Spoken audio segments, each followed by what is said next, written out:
merci d'être avec nous pour Face à Philippe de Villiers. Cher Philippe, bonsoir. Bonsoir Elliot.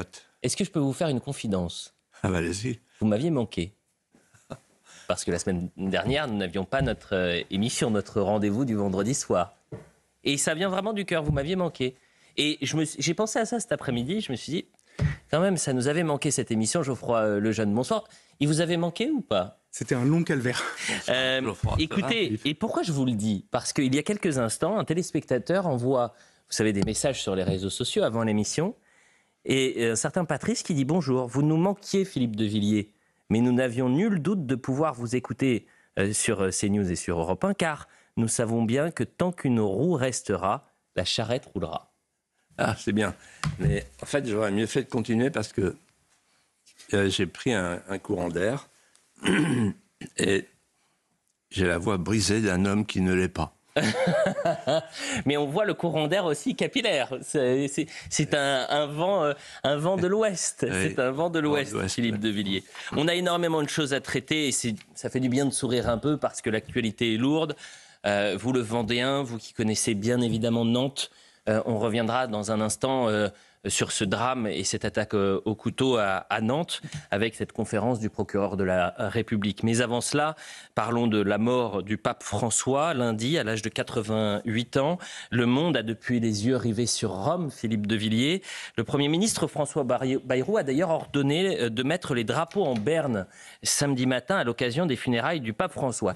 Et ça ne plaît pas à tout le monde, Philippe de Villiers, ces drapeaux en berne. Alexis Corbière, voilà ce qu'il a dit cette semaine en République laïque.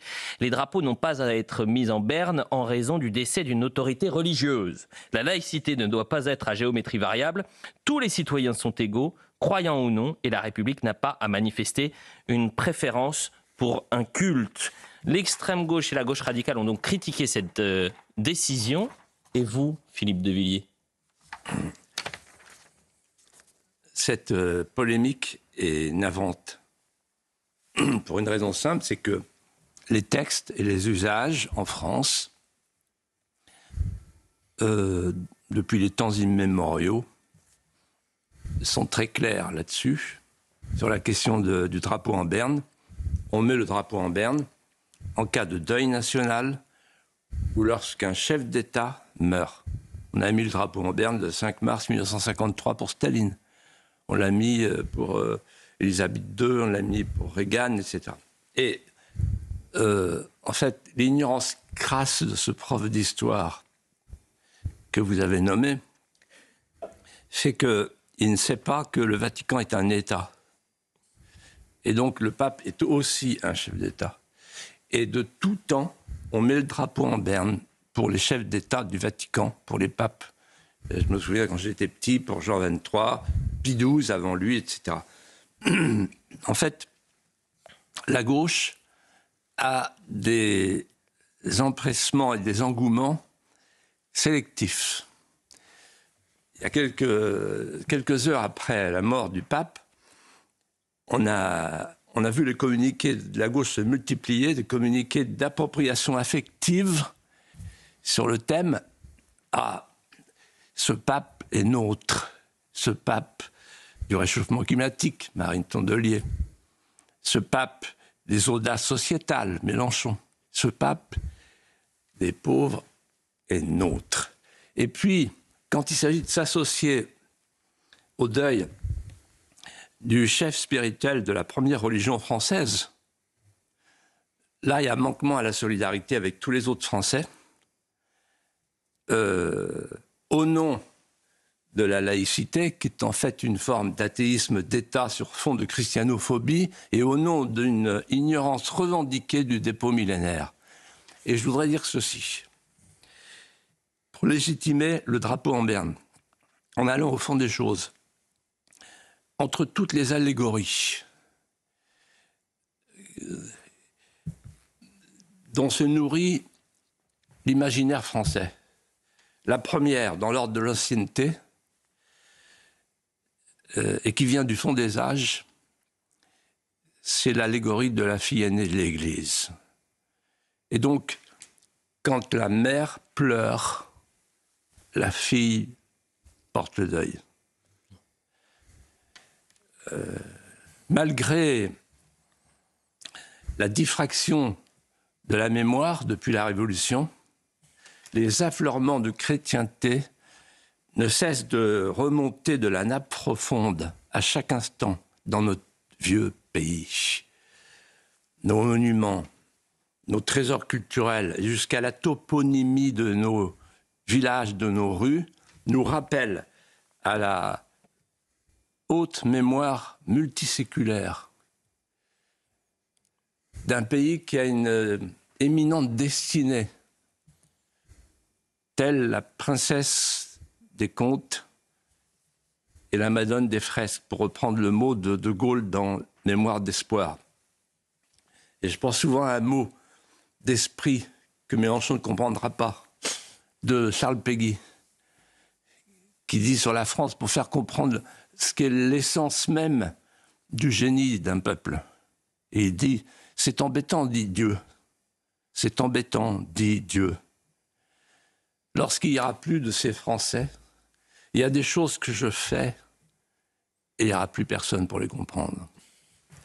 Le pape est mort lundi, un lundi de Pâques, Philippe de Villiers. Voyez-vous dans cette coïncidence un enseignement symbolique sur la personnalité du pape François? Est-ce que vous me permettez, Elliot, d'élargir votre question? Ah bah évidemment.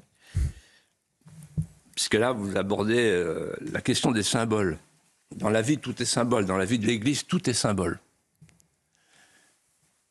Bimillénaire. C'est long. Un bimillénaire symbolique. Il y a en fait 3 choix du pape François qui sont émouvants, moi qui m'ont ému. Le premier, c'est le choix du nom, qui a surpris tout le monde, mais en réalité, c'est pas si surprenant que ça quand on connaît bien l'histoire de Blanche de Castille, des frères prêcheurs, des frères mineurs. Il a choisi le Poverello d'Assise. Et alors on a dit, enfin le pape des pauvres, mais en fait c'est une tradition, le pape des pauvres. Innocent III recevait chaque semaine à sa table des pauvres. Clément XI, du temps de Louis XIV, recevait à sa table chaque semaine des pauvres. Et Innocent III, il leur lavait les pieds. Donc en fait, l'idée d'une rupture pour aller vers les frères mendiants, ça a beaucoup choqué au XIIIe siècle, Saint Dominique, Dominique de Guzman et François d'Assise, parce qu'ils marchaient pieds nus et ils quêtaient. Et on disait, la mendicité, c'est une paresse déguisée. Donc moi, ça ne me choque pas, au contraire, il se relie au temps long. Deuxième symbole, le choix du moment pour partir. Ça, c'est fascinant. Il part dans l'octave de Pâques. C'est un peu comme un cierge chancelant qui attend pour mourir que l'office soit fini. C'est-à-dire qu'il jette toutes ses forces, le pape François, pour atteindre la Pâque. Il jette toutes ses forces. Son dernier souffle, c'est pour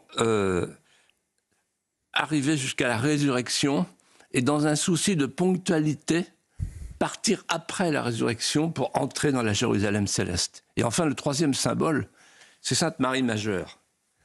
Sainte Marie Majeure, c'est l'icône de la Sainte Vierge. Il veut être près de cette icône qu'il vénérait. L'icône de la Sainte Vierge, c'est une sépulture d'intercession. C'est l'enfant qu'il redevient. Quand on est enfant, on revient, et on est tous enfants au moment de la mort.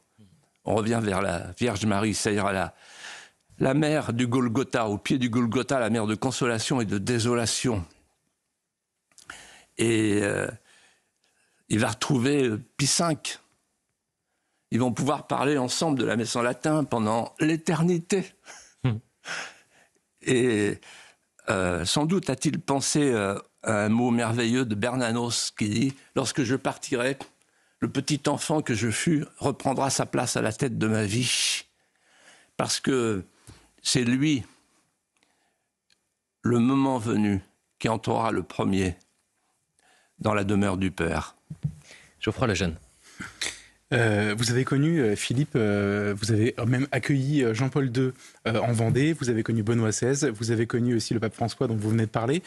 Comment pourriez-vous caractériser les 3 pontificats successifs ? Alors, en quelques mots, moi, je regarde toujours le premier geste dans la vie publique. Premier geste de Jean-Paul II, la fenêtre s'ouvre et il s'exclame « N'ayez pas peur ». Qu'est-ce que ça veut dire? Il trouve une église en crise et il invite les chrétiens à pèleriner aux sources de la tradition, Czestochowa, la nation, la famille. Derrière arrive le cardinal Ratzinger. Et lui, il demande tout de suite à revêtir la chape de Saint Pie X.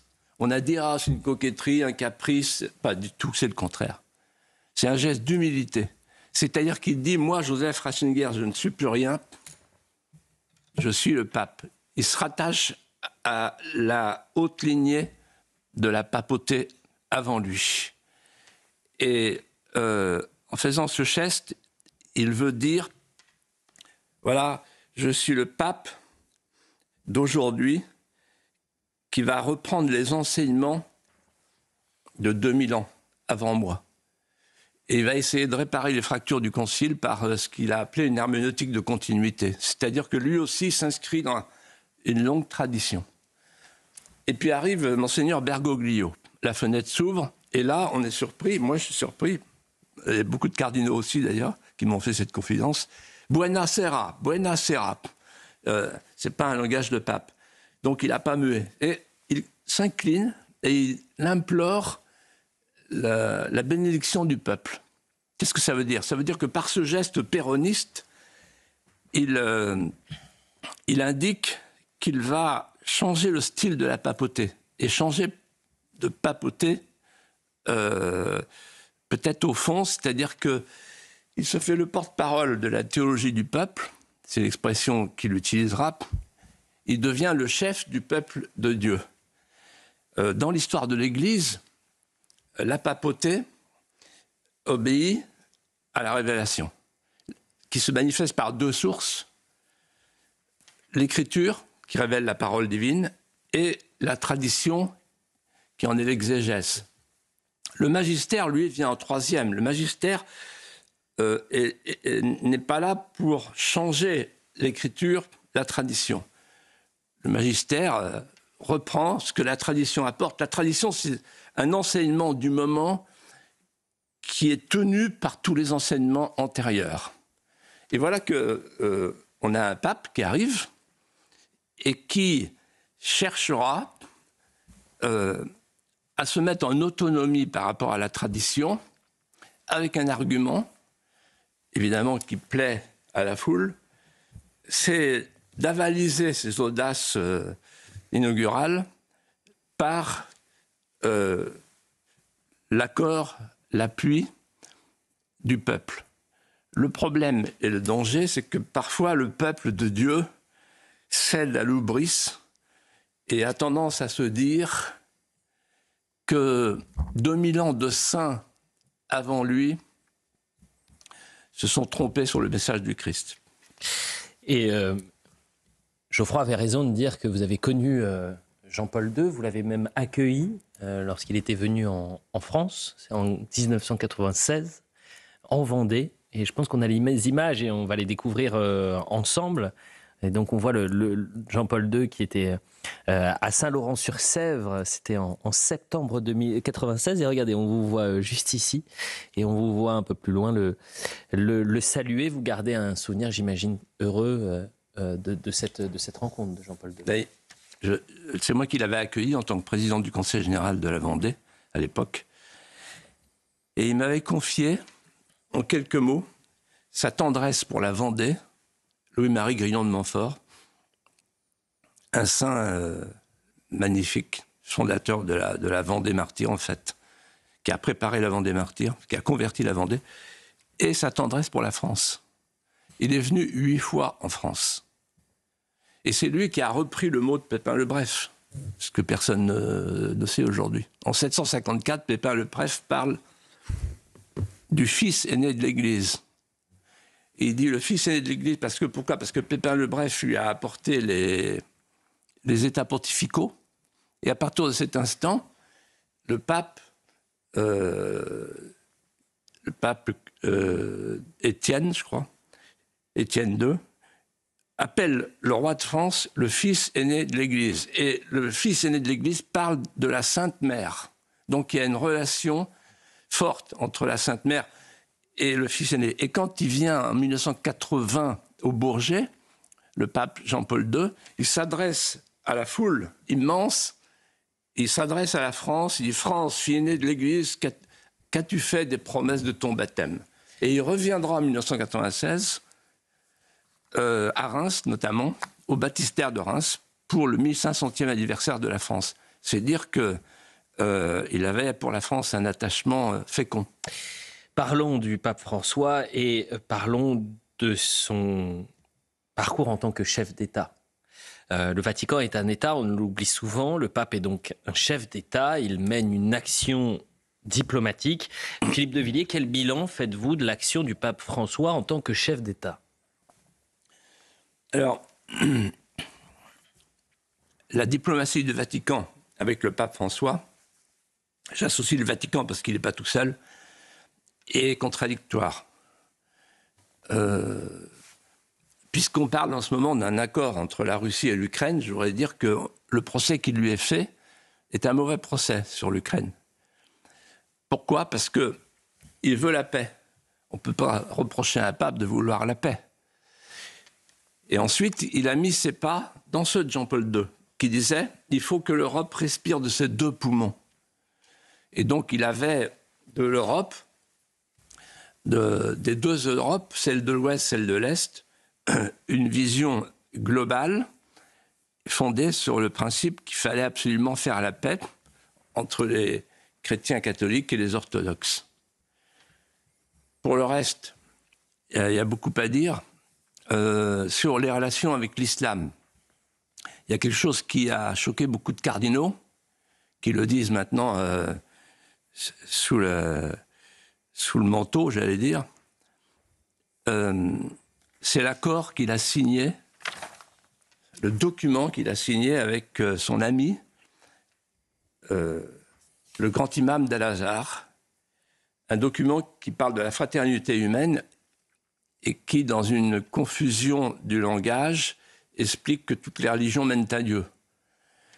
Jusqu'à présent, l'Église catholique était considérée comme l'arche de salut qui tente de rassembler tous les hommes pour les sauver. Il y a évidemment un danger, il y a l'idée de la fusion, l'idée d'une équidistance à la fois théologique et morale qui a pu choquer un certain nombre de cardinaux qui sont des spécialistes de la question.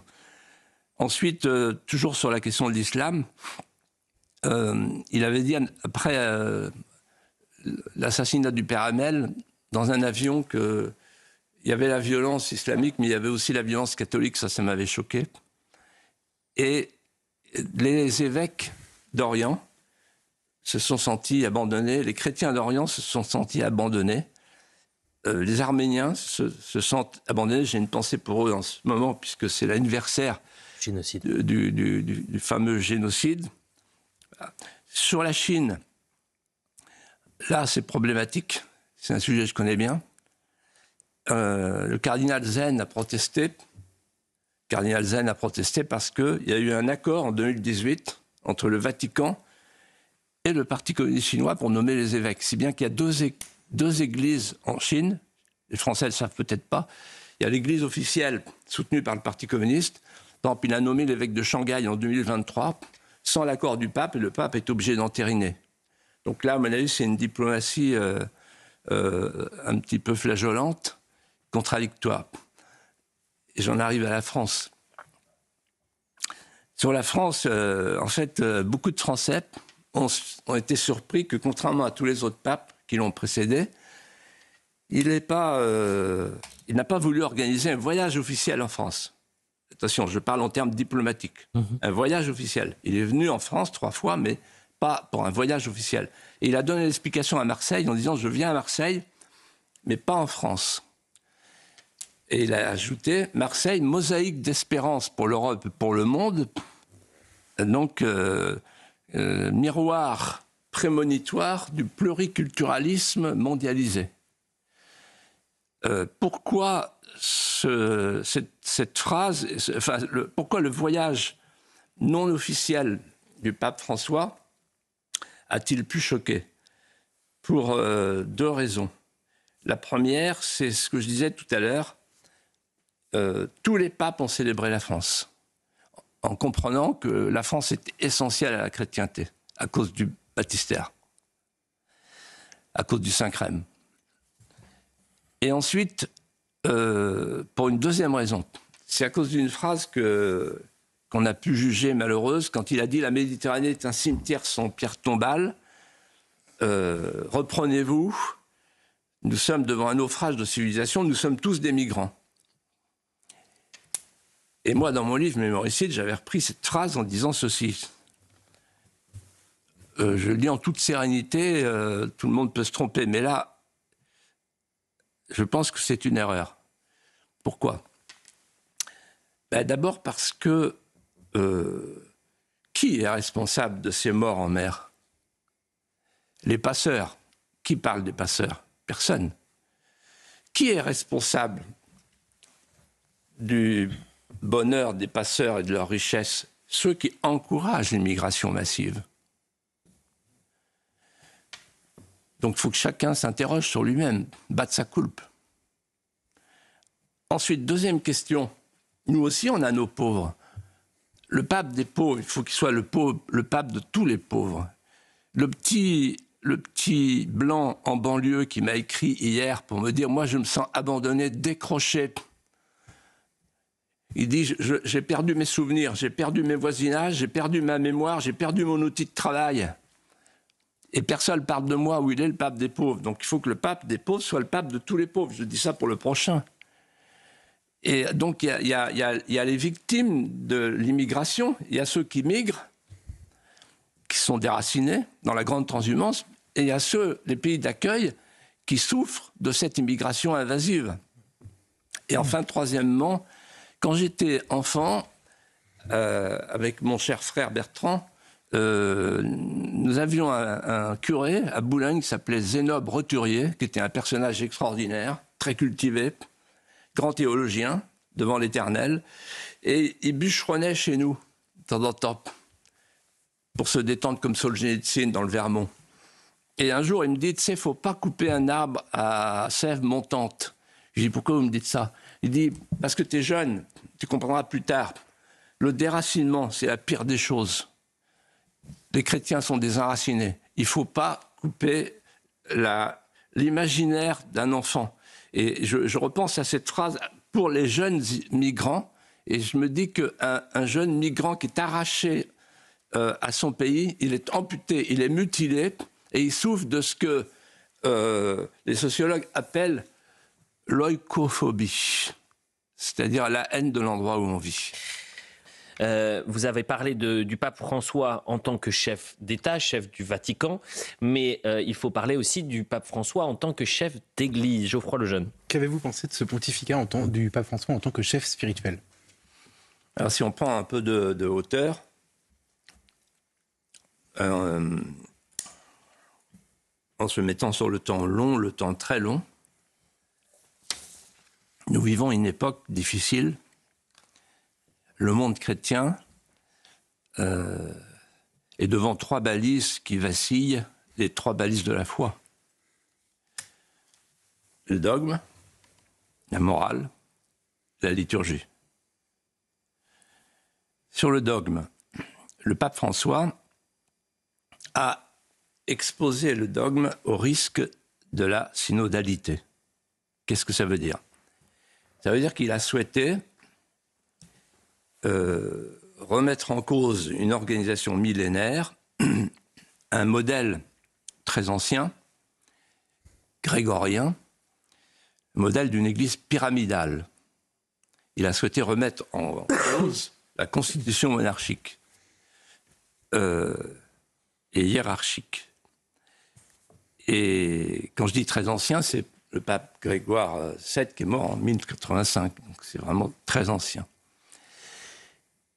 Et il a souhaité le faire au nom d'un anticléricalisme qui était le sien, et au nom de la synodalité et de la collégialité. Et donc, il a, vous vous en souvenez, organisé un synode sur la synodalité.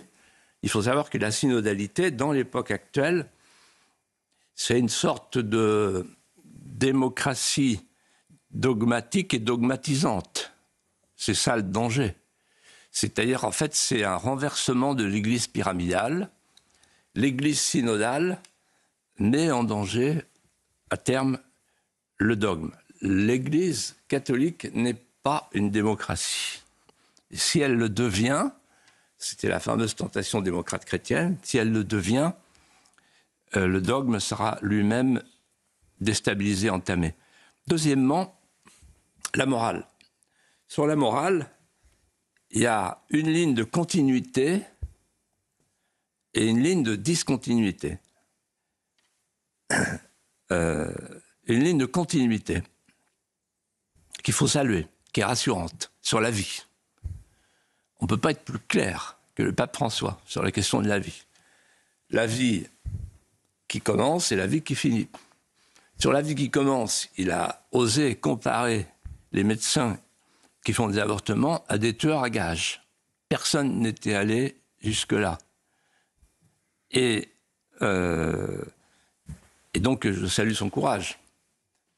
Et sur la question de la vie qui finit, sur l'euthanasie, c'est peut-être d'ailleurs à la clé de sa non-visite à Notre-Dame, où il en avait marre de Macron qui faisait de l'autocélébration, mais aussi il ne voulait pas de la loi sur l'euthanasie.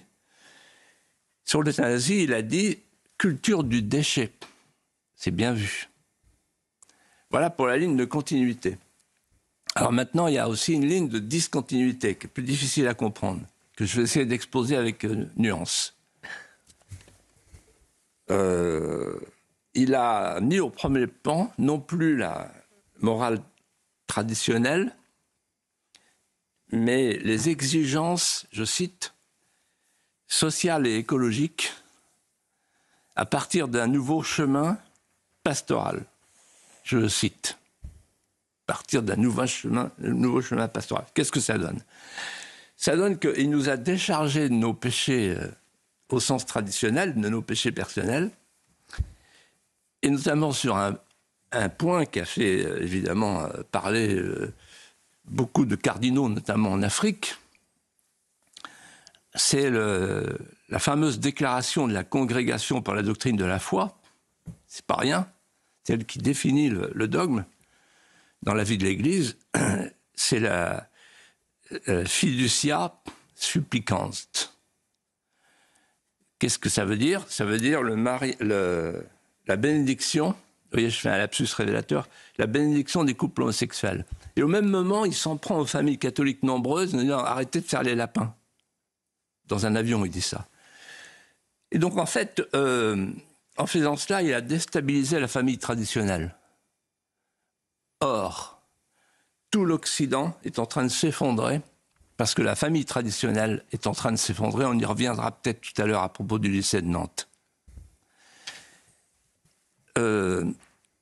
Ensuite, il a dressé la liste des nouveaux péchés. Je cite, « péché contre la création, péché contre les migrants, péché contre les peuples indigènes ». Les peuples indigènes, ce n'est pas nous.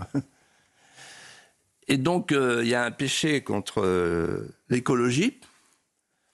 Il y a eu un papier cette semaine dans le Figaro, plein d'esprit, de Christophe Dickès, qui était un homme remarquable, et qui a dit « faudra-t-il aller se confesser si l'on refuse la voiture électrique ?» Donc, si je choisis ma C5 thermique contre la Tesla électrique, je dis ça à tout hasard, il se reconnaîtra, eh bien, je vais aller me confesser. J'ai péché. J'ai péché contre l'Église verte. Les atteintes à l'environnement blessent l'Église verte. Mais attention, parce qu'on est tout près de Gaïa. Notre sœur, la Terre. Et le péché contre la migration, c'est le péché contre l'option professionnelle préférentielle pour les pauvres. Et donc, ces péchés sociaux et écologiques ont tendance, dans l'esprit du pape François, à remplacer les péchés plus traditionnels. Voilà. Et enfin, la liturgie. Alors, sur la liturgie, il a déconstruit la ligne d'ouverture du pape Benoît XVI. Lors de une de mes rencontres avec Benoît XVI m'avait dit, à propos du rite traditionnel, écoutez-moi bien, il avait dit « L'Église ne peut pas interdire ce qui a été au cœur de sa vie pendant des siècles. » Or, le pape François a confié souvent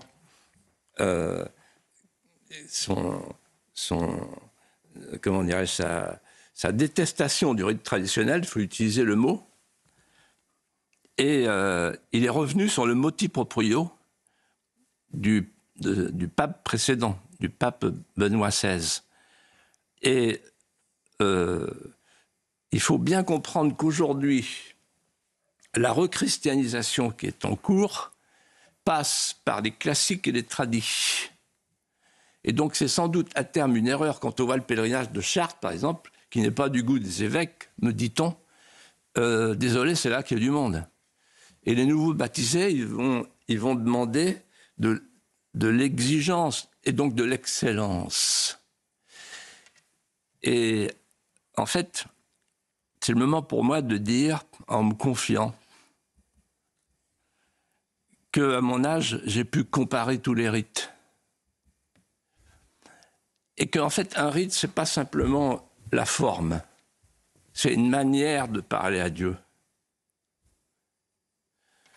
Et dans le rite traditionnel, il y a 3 vertus.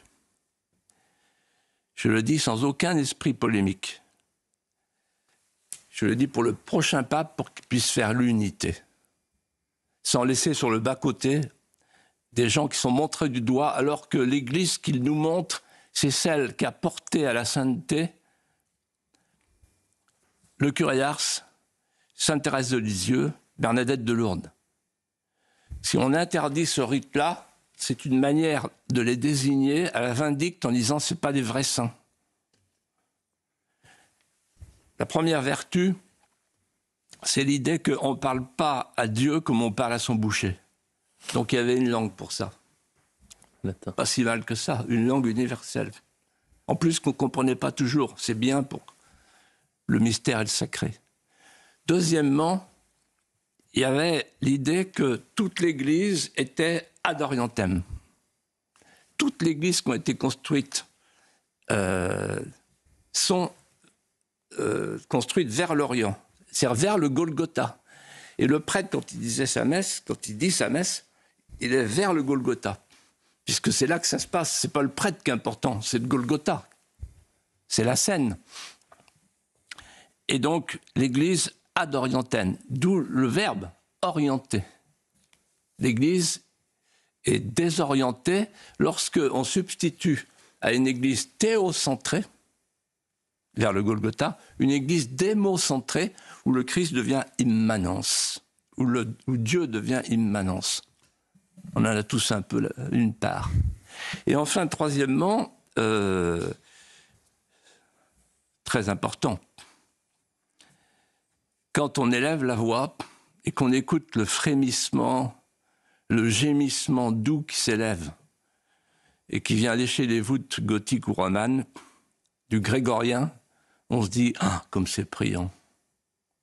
Et on a besoin, pour supplier, non seulement de s'agenouiller, maintenant il n'y a plus d'agenouilloirs, mais on a besoin d'entendre une musique qu'on n'entend pas dans les bistrots. On ne veut pas de la chansonnette. Et la crise de l'Église, depuis plusieurs décennies, elle sera guérie le jour où on va retrouver le mot de Dostoïevski, c'est le beau qui sauvera le monde, et c'est le beau qui sauvera l'Église. Voilà ce que vous souhaitiez dire, Philippe de Villiers, sur la disparition du pape François, et plus encore. Parlons d'un autre sujet à présent, puisqu'on va parler d'une actualité dramatique en France. La France est une nouvelle fois sous le choc, Philippe de Villiers, dans une région que vous connaissez, dans une ville que vous connaissez par cœur, La ville de Nantes, après cette attaque au couteau dans un lycée nantais jeudi, un lycéen a tué une camarade, blessant gravement 3 autres de ses camarades. Plusieurs élus et ministres se sont rendus sur place.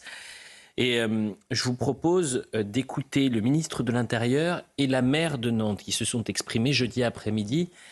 2 personnalités politiques, quelques secondes d'intervalle seulement, mais peut-être que vous allez dire qu'un monde sépare ces 2 déclarations. Je pense qu'au-delà des mesures qu'on peut prendre, qu'on doit prendre, qu'on a déjà prises, il y a une question beaucoup plus profonde qui concerne toute la société. Je pense que ce n'est pas un fait divers, ce drame, cette tragédie, c'est un fait de société. C'est un fait de société.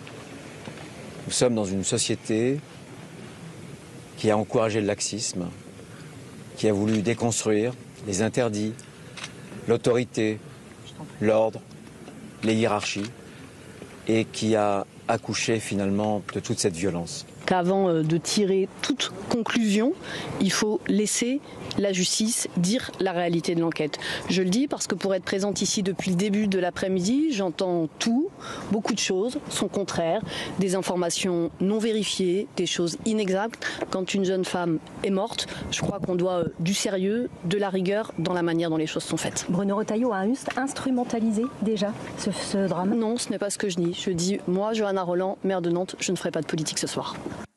Et on a pu entendre la déclaration du procureur de la République qui a donné quelques précisions terrifiantes de cette scène d'horreur dans ce lycée et cette lycéenne tuée de 57 coups de couteau.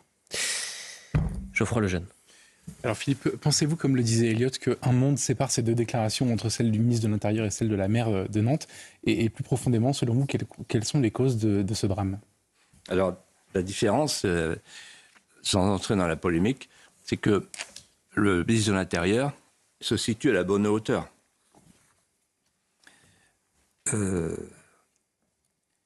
En disant que c'est un fait de société. Et je vais essayer d'expliquer pourquoi, prolongeant ce qu'il a dit. En fait, depuis des années, moi je pense la chose suivante. Une société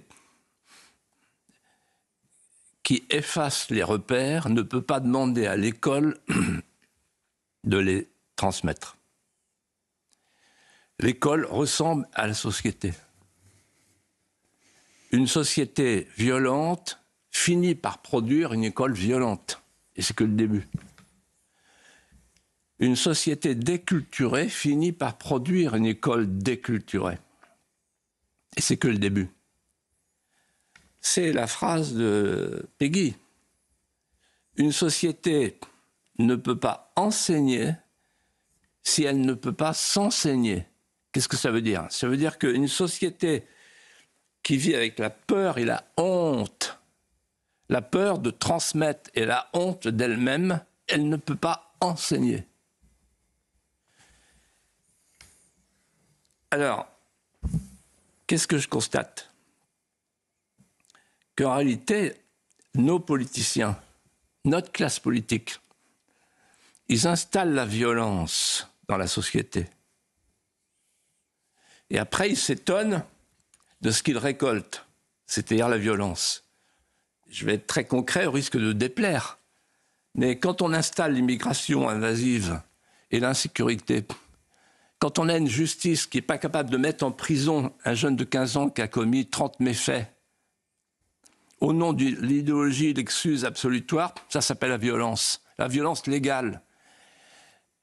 Quand on prépare la loi sur le suicide légal, alors que le garçon en question avait une volonté suicidaire, quel exemple on lui a donné? On parle du suicide légal avec l'euthanasie. Sans parler de l'enfant à naître qu'on supprime, quel exemple? Et c'est dans la Constitution. Alors je suis peut-être le seul en France aujourd'hui à dire ça, peut-être le seul, mais je le dis. Et j'ajoute ceci. On a démoli, en 50 ans, j'étais au premier rang, j'ai vu. Avec Bruno Retailleau, dans le même parti, le MPF, on disait ce qu'il a dit. Et ce que je vais vous dire. En fait, on a démoli les 3 autorités. Sciemment, consciencieusement.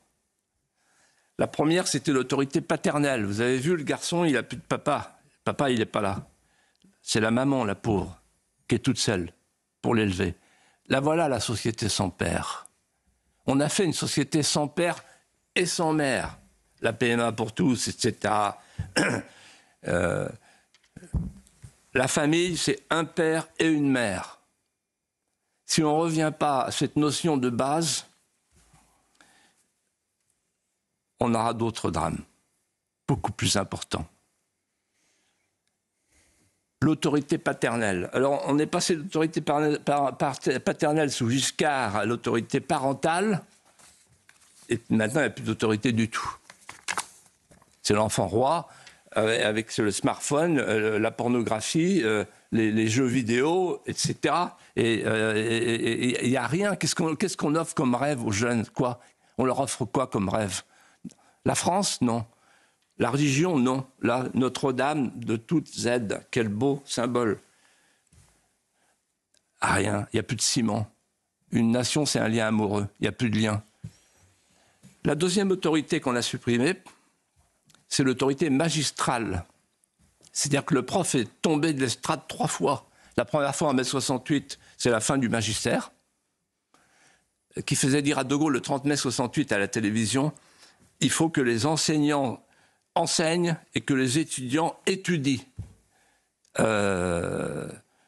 C'était plus le cas déjà. On se tutoie, on devient copain. Voilà. Il n'y a plus le rapport hiérarchique. Ensuite, le prof tombe de l'estrade une deuxième fois avec Giscard, le collège unique, la fin des notes et du mérite. La fin du mérite. La fin de la méritocratie républicaine, comme on dit. Et puis troisièmement, il tombe de l'estrade avec Jospin, le pédagogisme, apprendre à apprendre, on disait, c'est-à-dire que c'est la fin de la transmission. Et puis la troisième autorité, c'est l'autorité régalienne. Georges Fenech, hier, disait très bien chez Pascal Praud ce que ça veut dire l'autorité régalienne. Et il prenait un exemple, justement, que je viens de prendre. Un jeune qui commet 30 méfaits de plus en plus graves et qui ne fait pas un jour de prison, ça veut dire qu'il n'y a plus d'autorité régalienne. Philippe de Villiers, on avait encore énormément de sujets à traiter, mais le temps file. Et donc, vous allez nous parler d'un saint qu'on appelait Monsieur Vincent, né un 24 avril 1581. Et c'est votre apologue, comme chaque vendredi soir. La parole est à vous. Alors, il y a une coïncidence heureuse, si je puis dire, parce que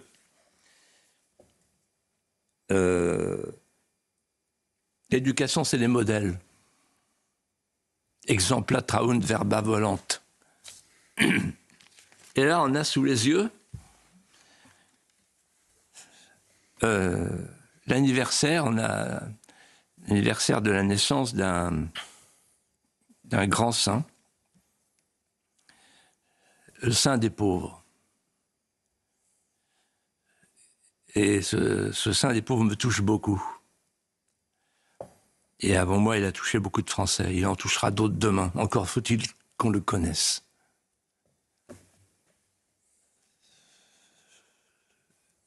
Quand il est petit, autour de lui, il entend qu'on dit il est sans mine et sans naissance. Il est sorti d'un minuscule hameau des Landes et il est fils pauvre d'un pauvre laboureur et lui-même se présente comme un misérable porcher. Il ne sait pas qui deviendra un jour le grand saint du grand siècle.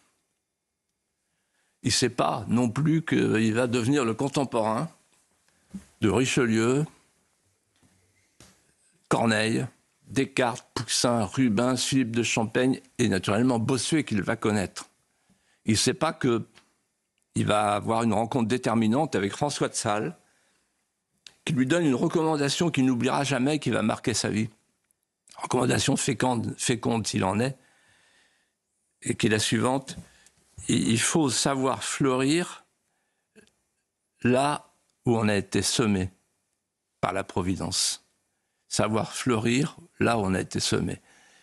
Et il se trouve que lui, Vincent de Paul, le jeune Vincent de Paul, est le fruit des semailles du Concile de Trente, qui est un concile salvateur, et il va travailler au fleurissement de la réforme pastorale et liturgique, dont on parlait tout à l'heure. Coïncidence. Et un jour, il aura un mot prophétique qui va choquer. Il dit « La dépravation de l'état ecclésiastique est la première cause de la ruine de l'Église. » On est au XVIIe siècle. Et puis voilà, c'est la grande épreuve. Inattendu, il descend à Marseille pour aller chercher une somme d'argent que veut lui confier une bienfaitrice. Et en remontant par la voie maritime, son embarcation est encerclée par des forbans à turbans, une flotte de shebek, qui sont des petits bâtiments de guerre redoutables, effilés, survoilés, la coque très fine, avec un mât de misaine qui tombe à l'avant au-dessus d'un fort éperon, redoutable. Et ils exhibent, au-dessus des voiles, un globe d'or surmonté du croissant, avec un envoi, que je cite, « jusqu'à ce que l'islam remplisse le globe terrestre ». Tout le programme. Le jeune Vincent de Paul est donc capturé par les barbaresques et il est réduit en esclavage en barbarie pendant 2 ans. Il finit par s'échapper sur un esquif qui va le déposer à Aigues-Mortes. Et là, la vie commence. Une toute autre vie. Son charisme l'aspire vers les œuvres de charité.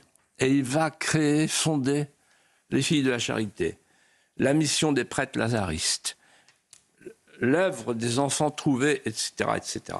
Son rayonnement devient considérable, au point qu'il est appelé à la cour par le roi Louis XIII, qui se confie à lui et qui lui demande de venir l'assister dans ses derniers instants. Puis par la reine Anne d'Autriche, qui le choisit comme directeur de conscience, et qui le fait entrer, qui le nomme au conseil de conscience du royaume. Et quand il vient à la cour, il vient dans le simple appareil de sa tenue pastorale et filochée. En plus, il promène sur lui les séquelles d'un accident de cheval. Il souffre de la fiérotte et du mal de courte haleine. Dans sa souquenille misérable, il incarne le dépouillement. Il est la voix des sans-voix, il est le pouvoir des sans-pouvoir, il est enclin à s'arrêter devant le plus vil, le plus misérable. Il prend dans ses bras l'enfant estropié, il embrasse le galérien, il sermonne le puissant. Et très vite, on comprend qu'il sera le grand saint du grand siècle. Et le plus frappant, c'est qu'il va changer de nom. Les pauvres et les moins pauvres, ceux qui ne sont rien et ceux qui sont puissants, s'accordent sur ce changement de nom. On l'appelait Vincent de Paul. On va l'appeler Monsieur Vincent. Eh bien, Monsieur Vincent est une des plus belles figures oblatives de l'histoire de France. France, fille aînée de l'Église. Un grand merci, Philippe de Villiers, pour cette émission. On a pris le temps de revenir sur ce temps historique, et bien évidemment, avec la disparition du pape François, et donc cet apologue sur la naissance de Saint Vincent de Paul.